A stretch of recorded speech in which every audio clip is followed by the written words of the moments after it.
கிளிநொச்சி தர்மபுரம் போலீசாருக்கு கிடைத்த ரகசிய தகவலுக்கு அமைய நேற்று திங்கட்கிழமை வீடொன்றின் பின்புறமாக மறைத்து வைக்கப்பட்டிருந்த நிலையில் கஞ்சா மீட்கப்பட்டுள்ளது. மயில்வாகனபுரம் கொழுந்து புலவு பகுதியைச் சேர்ந்த 55 வயதுடைய பெண்ணே இதன்போது கைது செய்யப்பட்டுள்ளார்.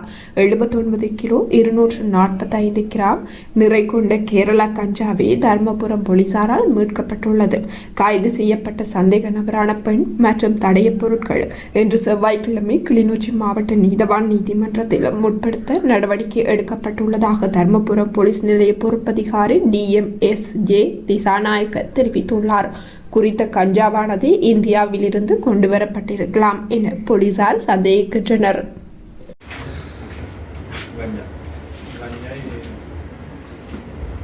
गंजा पार्सल 30 में 3